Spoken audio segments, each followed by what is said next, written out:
Hi guys and welcome back to the Mighty Blues. It is the game review. Everton 3, Burnley 0 last night in the Carabao Cup 4th round. Everton progress into the quarterfinals of the competition where they will face Premier League side Fulham at Goodison Park with the opportunity of moving into the semi-finals. Another really professional, really well-managed routine win for Everton last night. And that is something that for the first 16, 17 years of my life, I was used to saying pretty much every week, or certainly most weeks of the season, when we played at Goodison Park, that is, of course. Under David Moyes, we had a lot of these games where we'd come up against sides that you expect to beat, sides that you believed you should be beating at Goodison, and more often than not, you would win those games. Okay, you might get the odd defeat every now and then, the odd surprising defeat, but it certainly wasn't a surprise to turn up at Goodison Park and watch Everton face sides like Burnley, like Bournemouth, and win those games comfortably. And that's no disrespect to those clubs. That's not me trying to take a shot at those clubs or trying to have a go at them. That's just the matter of fact. You always expected Everton to turn up at Goodison Park and win those types of games, and over the last 2 or 3 years or so, that expectation has slowly but surely completely disappeared, and we got to a point where we didn't expect Everton to win any game of football, whether it be at home, whether it be away from home, whether it be against the best team in the world, or whether it be against the side sitting rock bottom in the Premier League. We never really went into an Everton game expecting us to win, and that was because obviously the last 2 years that we've went through as a football club and as a fan base have been utterly dreadful. Our home form has taken a massive drop, in the last few years or so, certainly since those days under David Moyes. Our away form has been pretty terrible prior to this season as well, and we got to a point, and I explained this last night, we got to a point where if Everton were to win a game of football, as I said, be it at Goodison Park or away from home, there would be a genuine sort of surprise about it, and there would therefore be a genuine, massive overreaction to it, because we weren't ultimately used to winning very many games of football. Whereas now, it feels like we are creeping back into the territory of being able to, expect to turn up at Goodison Park and expect to win these types of games, and I can't even explain to you how nice it was last night to be sat at Goodison Park with 10 minutes to go, comfortably winning the game, Burnley having absolutely no sort of attempts to get back into it, not putting us under any pressure whatsoever, not really troubling us. Jordan Pickford, I think, made one save in the entire 90 minutes, and we were sitting there with 10 minutes to go, comfortably ahead in a game that we expected to win, in a game that we should have been winning, with no real problem either.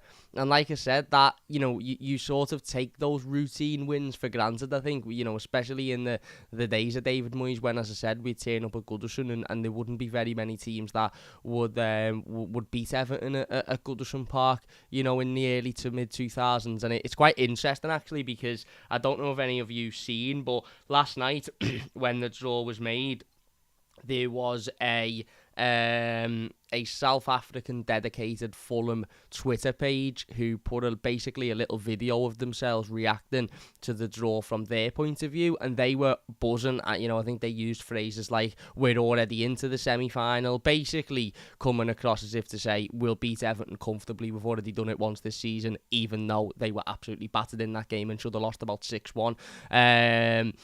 But the premise of the video effectively was them celebrating being in a semi-final, because they quite clearly thought that Everton were not going to be a problem whatsoever.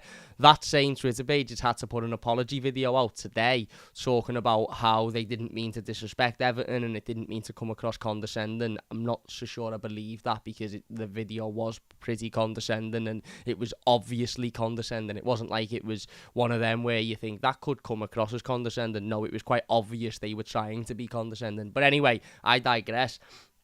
in the apology video that they've put up today, if you like, whoever it is, I don't know who they are and I've not paid any attention to who they are, but whoever it is says in that apology video, basically, we didn't mean to disrespect Everton, we didn't mean to condescend Everton, we just believe that in recent years Everton's form has dropped significantly, blah, blah, blah, blah, and they're right, to be fair, they're not wrong on that point.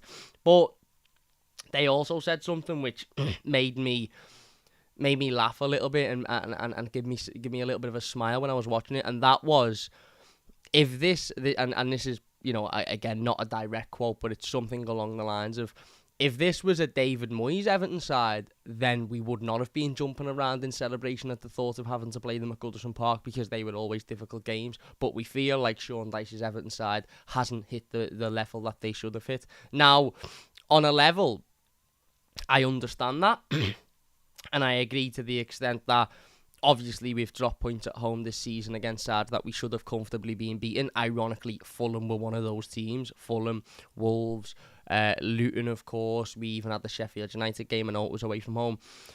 But on the flip side, I watched that apology video about half an hour ago, 45 minutes ago, and the thing that keeps coming into my head from yesterday and from last night's game and from being in the ground last night is how similar it felt to those games in the David Moyes era. Not because of the way we played, not because of anything specific about the performance, but just because it was a game of football that we all expected to win, that we all believed we should win, and that we turned up and we comfortably won in a very David Moyes-esque fashion. The opposition team didn't have anything in the game whatsoever. We created a number of chances. We took a few of them. We battled. We worked hard. We fought. We gave absolutely everything. The desire was there. The commitment was there. Even the players that come off the bench ran their arse off. It was very, very, very similar to, a plethora of games in cup competitions or even in the Premier League that we all watched when David Moyes was the Everton manager, and the majority of the league would come to Goodison Park and would walk away from it without a positive result, and it would be Everton that would picking up the positive results. And last night it very much felt like that. So when he said in his video today, if it was a David Moyes Everton side, I'd be worried. I remember thinking, well, this is the most David Moyes Everton side that we've seen since David Moyes left the football club, in terms of its philosophies, in terms of its sort of its way of playing and its way of management.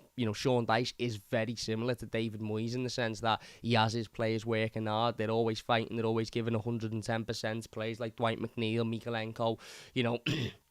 If there's one thing David Moyes was exceptional at, it was taking bang average players or players with limited ability and absolutely squeezing the very best out of them. If you think of it like a wet towel, what David Moyes would do is he'd take players with, limited footballing ability, shall we say, and I'm not going to name any names because I don't want to upset people, but let's be honest, in that era, we had a lot of players who had limited footballing ability, and like wringing a towel, he wrung all of the potential out of them, and he got absolutely everything he could out of those players, even if it was just 100% effort, 100% commitment, 100% battle, 100% fight every single week. He got that out of those players, and I feel like my big criticism with Sean Dyche at the beginning of the season was that he wasn't getting that out of these players. Not only were we not winning games, but I didn't feel like he was getting the very best out of these players, whereas now I feel like he's starting to get everything out of the players. I feel like he ultimately is starting to, really squeeze the full potential out of everybody.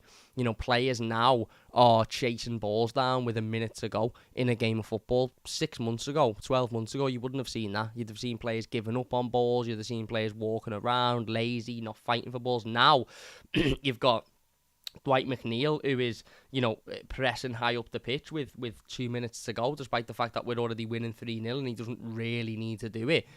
He's still doing it because that's what ultimately the instruction is you don't stop until that final whistle, and that is very, very reminiscent of those David Moyes days. So, Yeah, I think Sean Dyche does deserve a huge amount of credit for that.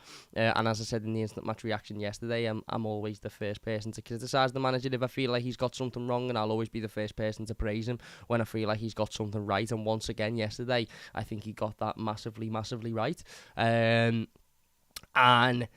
it does feel fantastic, and it does feel really sort of what's the word I'm looking for? it feels comforting that we can now watch Everton go out in these games and win them without any real problem, and it gives me confidence. It really, really does. Now I'm sitting here looking ahead to the Brighton game at the weekend thinking, I don't see why we can't go and win that game. Now, I know Brighton are a much better team than Burnley. They're a much better team than Bournemouth. I get that. I get Brighton are a completely different side to what they maybe were 5, 6, 7 years ago. However, I still think there's every chance we go out and win that game on Saturday, and I'm still confident that Everton will get a positive result because of the run of form that we're in, because of the confidence running through the team. I feel like when I watch these Everton players now, when I watched them last night, when I watched them against West Ham, there doesn't seem to be an air of sort of fear amongst them. There doesn't seem to be an air of, oh, we're going to get beat here, we're going to lose, or we don't fancy ourselves. They seem to fancy themselves in every single game. And I said something yesterday on Twitter about the sort of the last 20-25 minutes of the first half yesterday, and I think I used the word, we look like we were panicking, and people were jumping on me saying, how can we be panicking? Burnley haven't had a shot, Burnley haven't had a touch of the ball, how are we panicking now? And I didn't mean we were panicking because Burnley were getting on top of us and Burnley were the better team. I just thought we looked a little bit lacklustre in possession. We looked a little bit like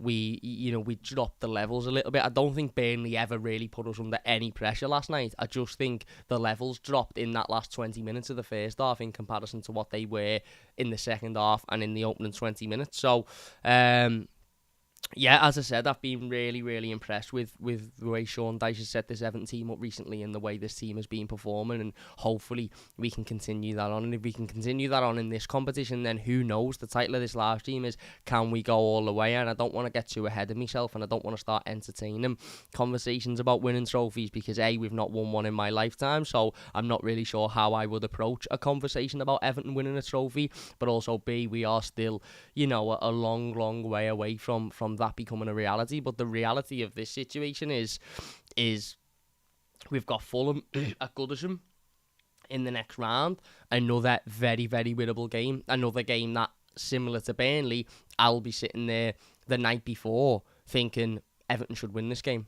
Everton should absolutely be going in and winning this game. Now, obviously, that game isn't due to be played until, I think, the 19th of December, the week beginning the 19th of December, which is Christmas week. So there's a lot of football to be played up until then, and things could change dramatically. Everton could be 5th in the table by then and on a really good run of form, or Everton could have had a bit of a down playing form, and we might be going into that game thinking, oh my God, this is going to be dreadful. But I remember when we just managed to beat Doncaster Rovers, the team that were rock bottom of League 2 at the time, and we barely managed to scrape past them, and the draw was that very same night, and we were drawn against Aston Villa away from home, and we pretty much all sat here and said, oh well, that was nice while it was, wasn't it? Let's just wait and see what happens on the night, and we'll move past it. And we ended up turning up there at Villa Park and comfortably beating them. And then we got Burnley, and we all sort of went, oh okay, I fancy us in that game. We get to yesterday and we comfortably beat them with no problem. And now we're looking at another Premier League team who are struggling this season, I think it's fair to say, or certainly in comparison to last season. They've lost a couple of key players, including their best player, their goal scorer, their most dangerous player, and it's another Goodison Park tie. And as I said, we ultimately don't know where we'll be come the 19th of December in terms of our form or our league position, but I fancy us against Fulham at Goodison Park, I do. It made me laugh watching that video yesterday, the Fulham fans jumping around, because I remember thinking, hang on, Burnley are a Premier League side, and they didn't. They may as well not have turned up last night. It was that comfortable for Everton. And that's when you maybe start entertaining the conversation, because if you beat Fulham, then all of a sudden you go into the semi-final. Now, okay, you could face Newcastle, Liverpool, Chelsea in the semi-final, West Ham, of course. However, you could face Middlesbrough or Port Vale, because one of those teams is in the quarter-final of the competition because they're playing each other.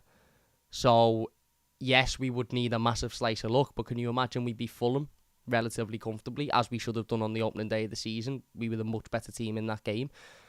And then we go and get Port Vale at Goodison in the semis, or I think it's a double, I think it's a two-legger, innit? Or Middlesbrough, and we beat them over 2 legs, and then all of a sudden, okay, we might get one of the big boys in the final, but we're in a final then. It's a fantastic opportunity for us to win a trophy. So this is definitely presents itself as the best chance we've had in a long time to win a competition. In my opinion, it does. And as I said, we showed yesterday that even up against Premier League opposition at Goodison Park, we can go into those games confident and believing in ourselves, and we can dispatch of these teams relatively comfortably. Everton Graphics has donated £2 to the team. Thank you very much, mate. He said, would you take a Carabao Cup win, but we go down? I know this is a very theoretical question, so I'm going to say no, because I don't want Everton to be relegated, even though I do think winning a trophy for our football club should be the absolute paramount sort of objective. But pardon me, without sounding too arrogant or too overconfident, and obviously touch wood, this doesn't come back to bite me on the arse, I don't think Everton will be within any fear of going down this season. I don't. And you might be sitting there saying, Cam, look, you've gone back on yourself. Look at you defending Dyche now. There is an element of what Sean Dyche has done in the last month or so that has changed my perspective a little bit on things and changed my mind. But I also have watched Burnley. I've also watched Bournemouth. I've also watched Sheffield United and Luton on the television numerous times, and I think those 4 teams are really, really, really poor. I do. I think they're really, really poor. Bournemouth were absolutely terrible when they come to Goodison a couple of weeks ago. Burnley were absolutely terrible yesterday. Okay, it's not their starting 11 and it's not a Premier League game. Maybe you could say, well, they weren't taking it as serious as they would with a Premier League game. But I think, put it this way, Everton have been dreadful for the last 2 seasons, and most people going into this season would have said Everton will be in a relegation battle.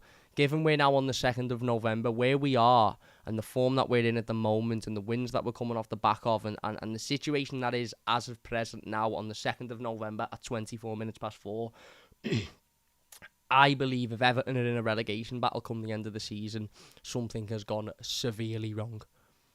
And I don't mean severely wrong 2 years ago, when we were first in a relegation battle under Frank Lampard. I mean something has gone severely wrong from this point.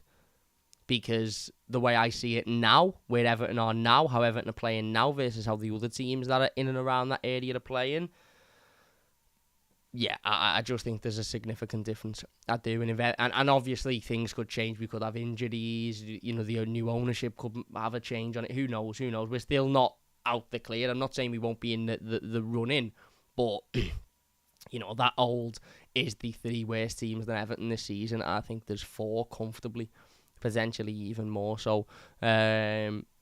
But anyway, let's not entertain those types of conversations. I don't even really want to entertain how far can we go in the cup competition, because again, there's a long way to go before the Fulham game, and who knows where we'll be by then. We've got some really, really difficult Premier League games before then, including Saturdays against Brighton. And then even if we win that one, maybe we could hope for a favourable draw in the semi. But again, there's a long, long, long way to go before we have a real conversation about Everton winning a trophy. But I do think this is our best chance in a number of years to go really far in this competition. I do, and as I said last night, I was really, really, really impressed. Really impressed. And do you know what? Do you know what it was about last night? It wasn't that Everton put in the best performance I've ever seen them put in. It wasn't that we were truly out of this world. It wasn't that we were absolutely unbelievable. And it was, as I said, it was the performance of the night and we were great. Do you know what it was?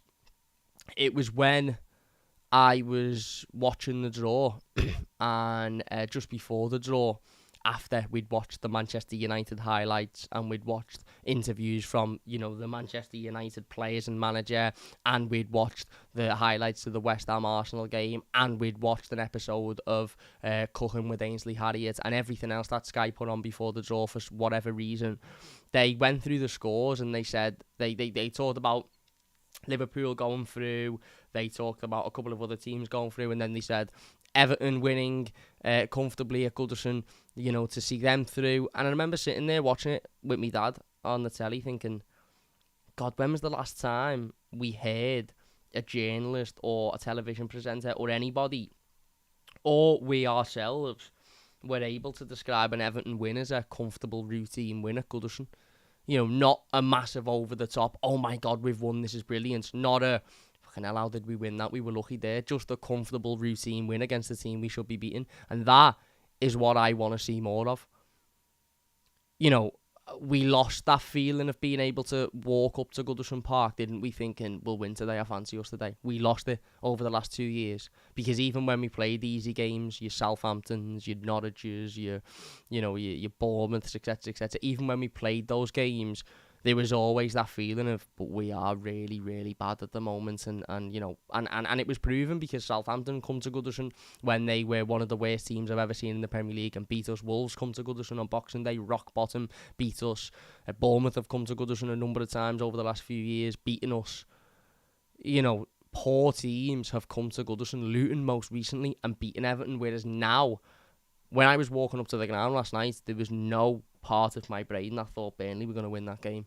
And that might be an arrogance. That might be because we're winning. We've won a couple of games, on the spin, or obviously disregarding the Merseyside derby, or we're in a bit of good form. But I just, again, I just feel like we are slowly but surely getting to that stage now where we are confident against sides that we believe we should be beating, and more often than not, we're coming out of those games, winning, which is absolutely massive. Anyway, let's get on to last night's win. As I said, a fantastic win.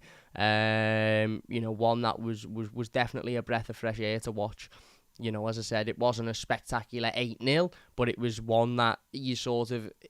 I felt last night in the ground like I supported a successful football club. And the reason for that is because when we scored, don't get me wrong, I was up, I was jumping, I was chanting, I was cheering, I had a smile on my face. But it didn't feel like, oh my God, we've scored a goal, this is amazing, oh my God. It just felt like, yeah, get in, 1-0, oh, brilliant, 2-0, yes, it is right, 3-0. And don't get me wrong, we were all jumping around, we were all celebrating, of course, but it felt like that was normal, that was the norm. And you get that feeling when Manchester... imagine how Manchester City fans feel when they turn up at the Etihad against Sheffield United and they win 4-0. They're not going to be over the moon walking out like, oh my God, that was amazing. They'll be walking out going, good win that today, expected it, on to the next one. That's what I felt like last night. And we haven't had that feeling for a long time because the expectation hasn't been there, where I think the expectation is slowly but surely coming back, and I think the performances are slowly but surely coming back as well. Anyway, yesterday, as I said, the manager started with a relatively strong side, only making a couple of changes, obviously bringing Ashley Young in for Nathan Patterson. Wasn't so sure about that one personally. And obviously Danjuma was in there to replace Takore. When the team was brought out, I did think to myself, what does Betto have to do to get in this team? How is Betto feeling? £30-odd million striker who, again, can't get a game off the bench in at Goodison Park. Sorry, can't get a game in the cup at Goodison Park. But then I was also thinking, I suppose we should take it as a positive because it means that the fitness team and the staff and the manager are confident that Dominic Calvert-Lewin will be able to play 3 games in the space of 6 days. And that is a massive, massive bonus because, if you would have said to me 12 months ago, there's an idea that Dominic Calvert-Lewin could play 3 times in 6 days, I would have said there's absolutely no chance Dominic Calvert-Lewin will play 3 times in 6 days. But it's very obvious now that there is a confidence amongst the backroom staff and the fitness staff and the physios and the doctors, etc., at the football club that Dom will have no problem being able to do that. Because I think if they thought there would have been a problem, I don't think he would have started last night. So that is a massive positive to sort of gauge where Dominic Calvert-Lewin is at in terms of his fitness and in terms of his match fitness and sharpness, etc.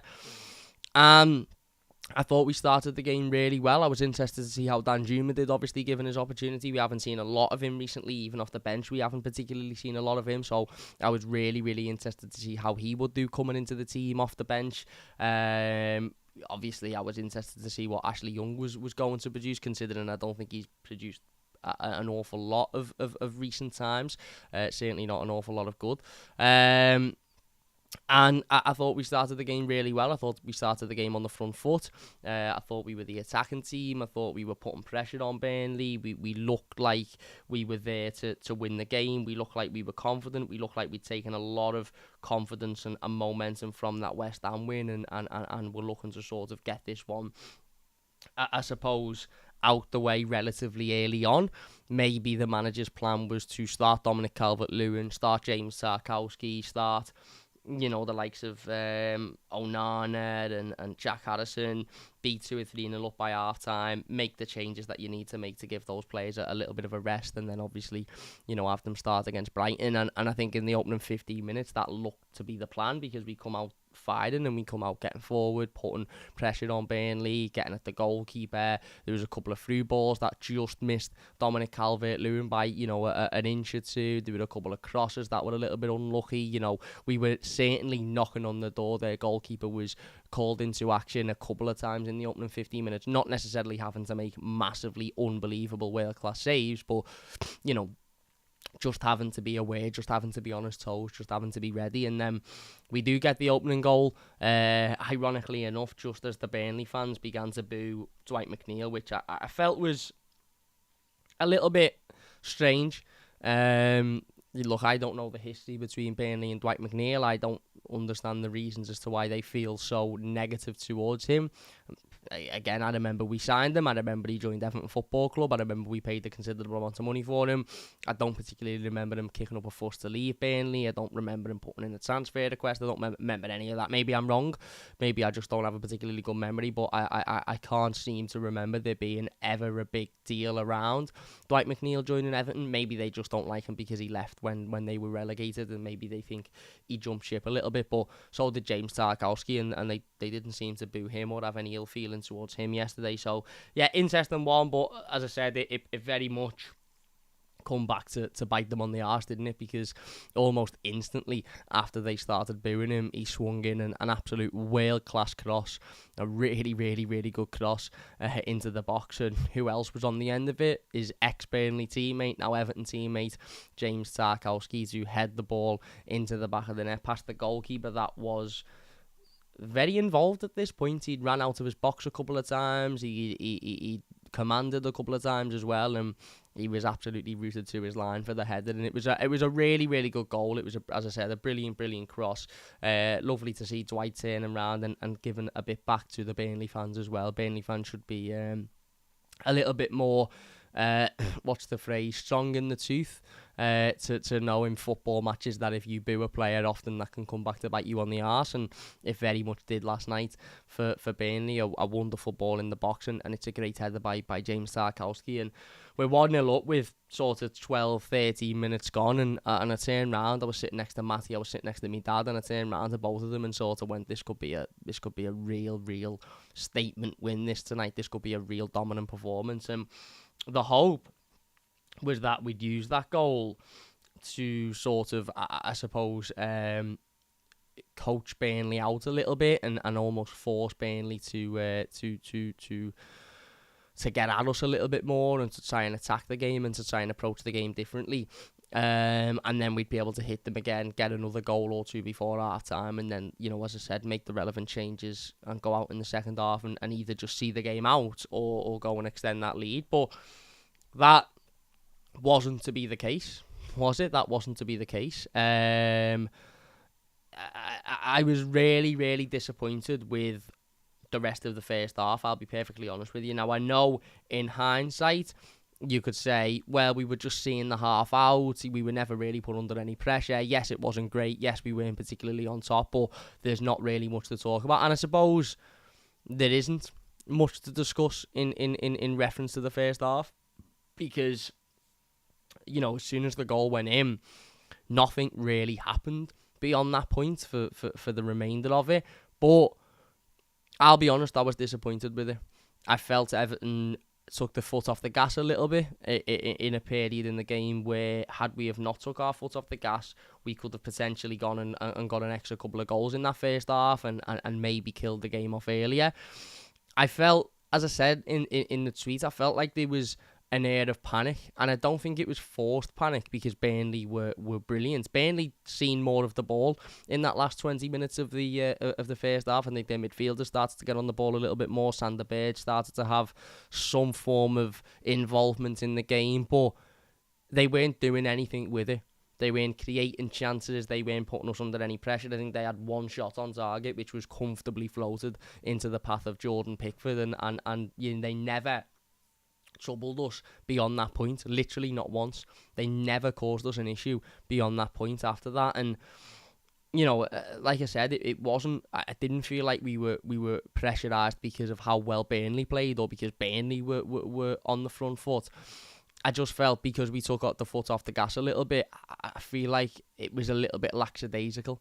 I feel like it was a little bit almost like, well, we're winning now, so subconsciously, you know, because the first 15 minutes were so dominant and we were so aggressive and attacking and we had chances and we ended up scoring, and maybe subconsciously the players sort of, again, took their eye off the ball a little bit and thought, well, do you know what, this is going to be comfortable, so we don't really have to work as hard as what we thought we would be because these aren't very good. And in doing that, our performance dropped. As I said, the press almost disappeared.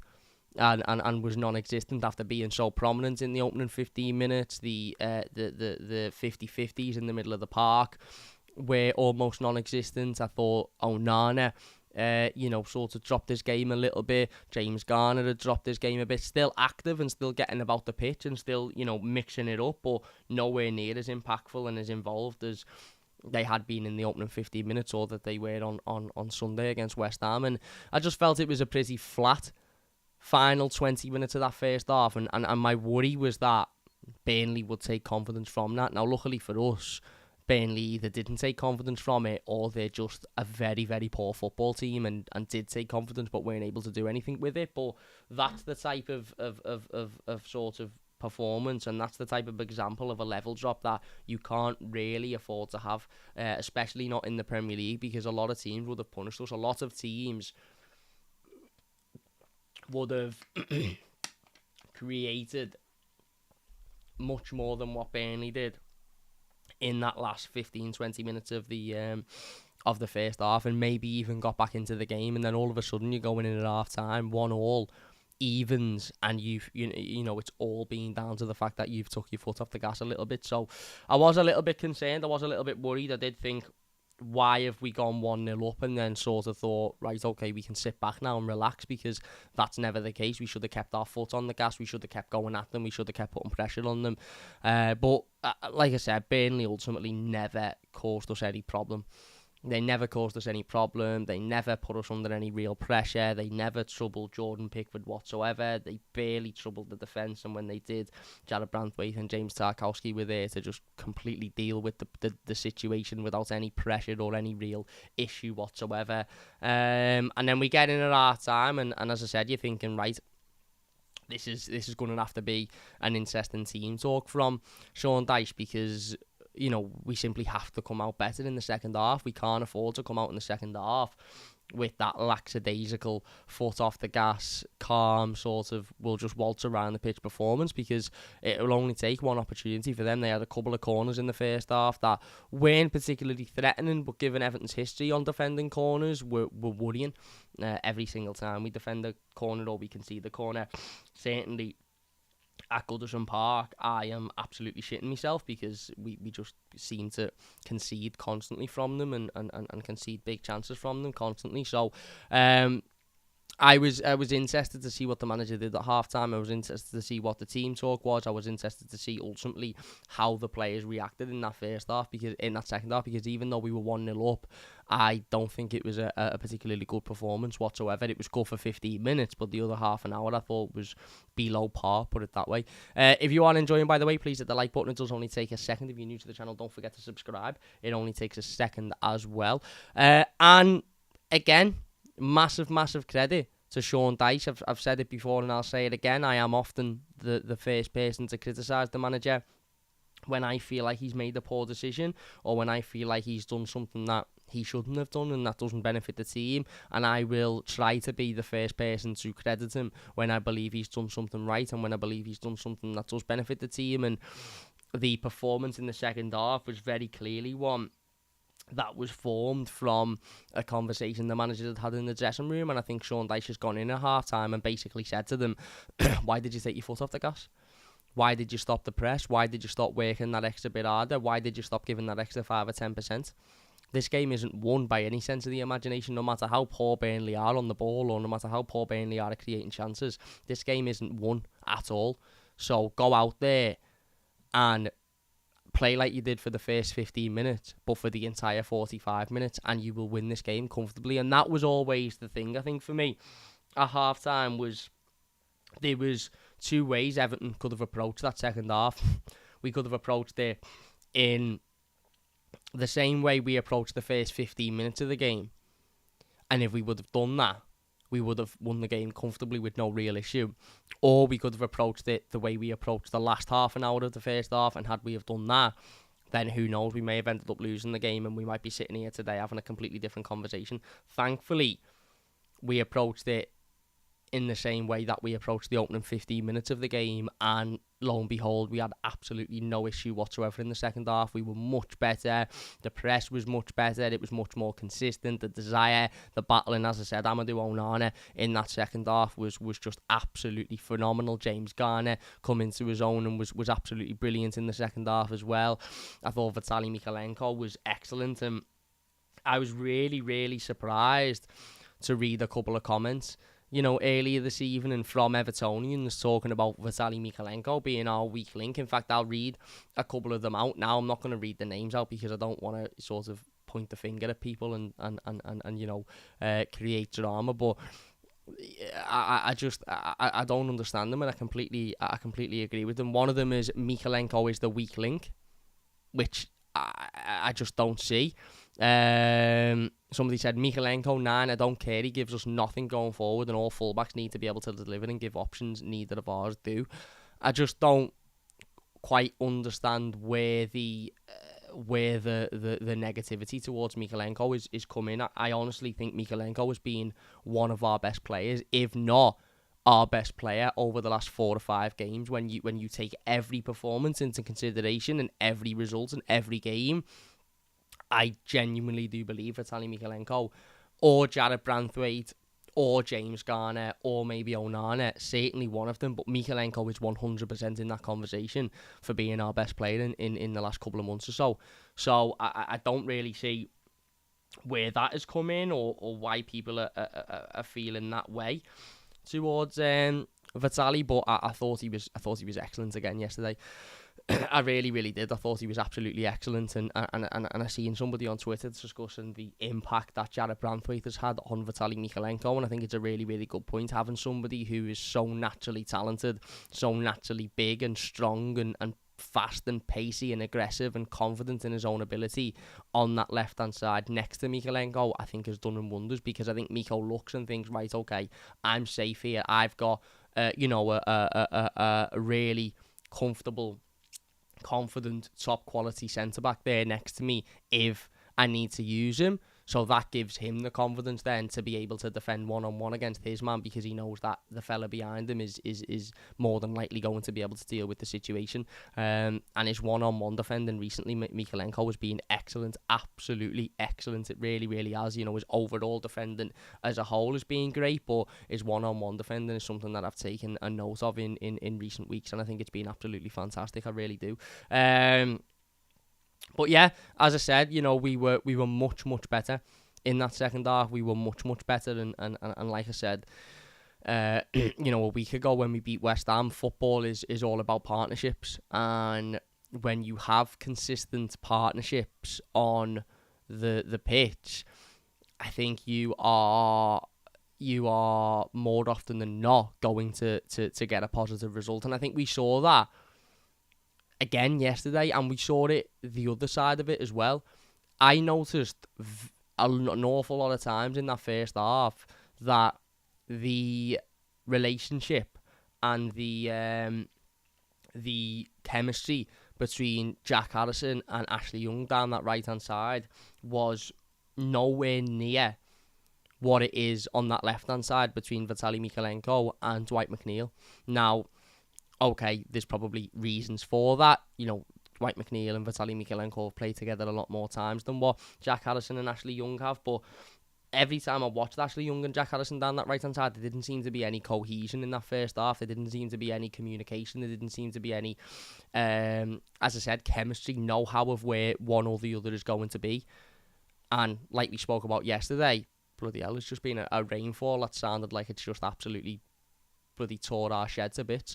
As I said a week ago, partnerships in football are so important, and what we're seeing at the moment at Everton is a number of key partnerships around the pitch that are contributing to Everton winning games of football, whether it be James Tarkowski and Jarrod Branthwaite at centre-back, whether it be Vitaly Mykolenko and Dwight McNeil on that left-hand side, whether it be James Garner and Onana in the middle, whether it be Abdoulaye Doucouré and Dominic Calvert-Lewin as sort of a front two, if you like. Those partnerships are vital in Everton's good performances, and again, they were vital yesterday. I felt when we were poor in the first half, there was a distinct lack of chemistry between the two players on the right-hand side. Again, I'm not saying that will always be the case. Maybe if they play more often, they'll build that chemistry, but it's probably because they haven't played an awful lot. Personally, I would like Jack Harrison to build that chemistry with Nathan Patterson, because I think Nathan Patterson should be in there at right-back over Ashley Young, even though Ashley Young did play well yesterday. But the performance on the left-hand side far outweighed the performance on the right-hand side because of that partnership between Mykolenko and McNeil. You saw it yesterday again. For as confident as Miko is with Jarrod Branthwaite behind him, he's probably also an awful lot confident with Dwight McNeil in front of him, because he knows Dwight McNeil will get back and defend. Dwight McNeil will get back and help out.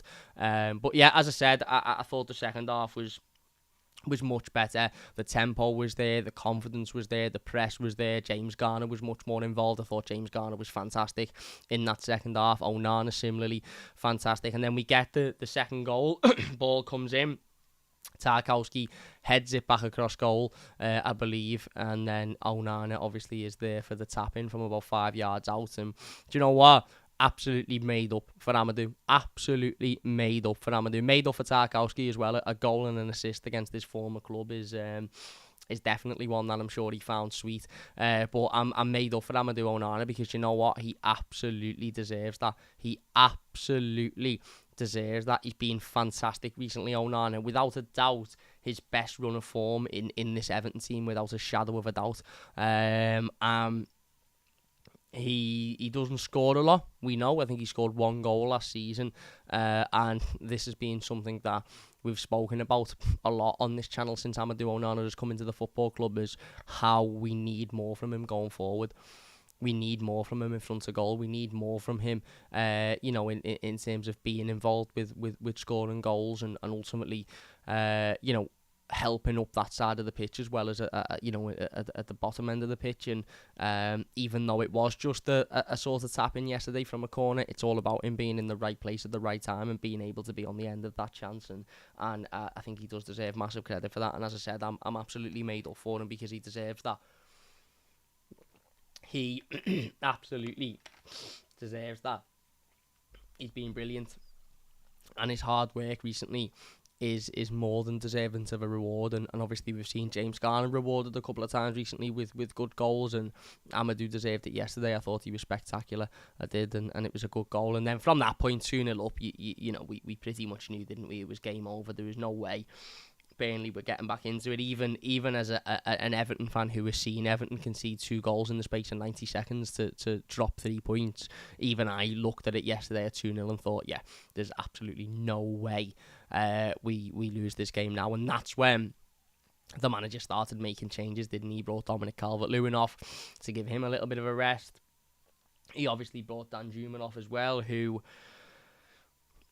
I suppose we should have a conversation about. I don't really want to talk too much about this topic, because firstly, we won the game, and I don't want to talk about negatives. I don't want to talk about bad things. I don't want to talk about, things that weren't particularly great yesterday, because we've won the game. We're in the half of the next round. It was our second consecutive win on the bounce, second consecutive clean sheet on the bounce, 3 clean sheets in our last 4 games, 2 3-0 wins at home on the bounce as well. So I don't really think there's much room or much time to talk negatively about this game, but it has to be said.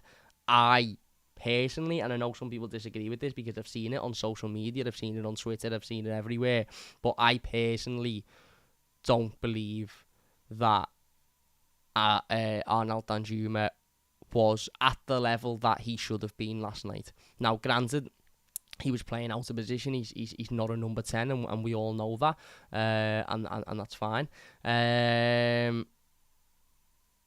Tom says, has he really just said Everton could be 5th in December? No, what I said was we don't know where Everton will be come the 19th of December. And by the way, just for you, Tom, because you like to make these smart-ass comments that very clearly you haven't thought too much into, Everton are currently sitting 15th with 10 points in the Premier League. Now, okay, granted, Aston Villa have got 22 points, which is a 12-point gap, but there's a lot of football to be played in December, and I'm not by any sense of the imagination saying that we will make a 12-point gap up, but Newcastle sits 6th on 17 points. Is it beyond the realms of possibility to think Everton will win 2 games on the bounce and pick up a draw between now and the 19th of December? No, it isn't, but that will put us on 17 points. Now, okay, Newcastle might win games, in that period as well as everybody else, Man United, Brighton, West Ham, but my point is Everton could be much further up the table than what we are now, or we could be still struggling. So, again, you know what I meant. Stop trying to be a smart ass. But anyway, like I said, I'd be lying if I was to say I wasn't disappointed with his performance yesterday, Danjuma. I think he should have produced more. I think he can produce more. Like I said, I understand and I appreciate that he was probably playing in a position that isn't his natural position, and maybe that had an effect on him. And it is also difficult when you've not played a lot of football and when you've not necessarily been involved in the team to be thrust back into the team with the expectation that you will ultimately get, step in there and score a couple of goals or have a big impact on the game, because that's not really how it works in football, certainly not Premier League football. And I don't, by any sense of the imagination, think that Arnold Danjuma's time as an Everton player is coming to an end, or he's not going to get any more opportunities, or he's not good enough. Again, I think this was just an off day for him. He could have done with it not being an off day, because he could have done ultimately with him being, stepping in and making an impact and giving Sean Dyche something to think about. But he will get many, many more opportunities in the next few months or so. He'll get many more opportunities in the next couple of weeks. We're 28 days, 29 days away from going into December, which is the busiest period of the season for us, where we play, like I said, 2-3 times a week every week. And we've got that cup game coming up in the week of Christmas. If we win that, then we've got another cup game to think about. The FA Cup starts, in early next year. So there's a lot of football still to be played this season, and I've got no doubt that Arnold Danjuma will have an impact on this team in some way or another, and will get much more game time. But I just think it wasn't his day yesterday. And obviously Betto comes on, and like I said yesterday, Betto, for me, is the type of player that is going to take 15-20 minutes to settle into a game. He's not somebody that you bring on with 5 minutes to go and expect him to go and score the winning goal. He just isn't, because, as I said, he's very raw. He's very erratic at times, but he's also very clearly got a lot of quality. And he's very clearly a talented footballer, and you can see that. And we saw that yesterday. It took him, as I said, 10-15 minutes to settle in as expected. But once he settled in, his assist for Ashley Young's goal is truly, truly phenomenal. And yes, Ashley Young does deserve a lot of credit for getting in that position in the first place to be able to score. But all of the work is Betto, isn't it? The run, the strength, the pace, the power, and then the ability to pick out that pass is phenomenal. And I'm absolutely made up for Betto, because I think you could tell with his celebration, and you could tell with the circle of Everton players that surrounded him after that assist, that he needed that. Maybe he was low on confidence, maybe he was feeling a little bit down, and very clearly that assist has done him the world of good. And And similar to Danjuma, I'm sure Betto will have a big impact on this team in the coming months, and he will get many more opportunities to perform as well. So hopefully that gives him a good confidence boost and a good momentum boost to be able to step in when he's needed and do that. But yeah, it rounded off what was as I said, a really well-managed, professional, routine win, a really, really good win, and we need to see more of them. We really, really do, and I'm made up now that away from home, we're an awful lot better than what we have been in the last few years, and we seem to have a style and a structure and a tactic. And now at home, certainly in games against teams we expect to beat, we seem able to dispatch of them now. And maybe you could say that's always been the case, Cam. We just didn't take our chances earlier in the season. We didn't, and therefore we didn't win those games. But thankfully, we've not beaten Bournemouth 1-0 and Burnley 1-0, have we? We've created chances in these games, and we've taken a considerable amount of them to win these games comfortably. It'll be interesting to see how Saturday goes, because we're against a much better team at Goodison. But yeah, absolutely made up and over the moon with yesterday, and quite happy with the draw as well. And I think it presents itself as a massive opportunity to go far in this competition. So yeah, there you go. We're going to leave it there. If you have enjoyed it, please do leave a like. We will be back with the game preview to the Brighton game tomorrow, so don't forget to look out for that one. If you're new to the channel, don't forget to subscribe. Don't forget to go and check out Fan Up, by the way, top line of the description. If you use the code THE-UBP, you will get on straight away. You go and follow us over there at The Mighty Blues. Predict your 11 for the Brighton game. Check in ahead of the game. Go and put all your stats in for how many games you've been to this season. Earn points, and you can exchange your points for things like pints, for things like hats, clothes, tops, etc., etc. So go and check that out in the description. But yeah, if you've enjoyed it, please leave a like. Big thanks to everybody for watching live. Really appreciate it. If you're watching as a YouTube video, massive thank you. Leave your thoughts in the comment section down below. We'll be back same time tomorrow with the preview to the Brighton game, so look out for that one. But until then, big thank you all for watching. Leave a like if you've enjoyed it, subscribe if you're new, and we'll see you after.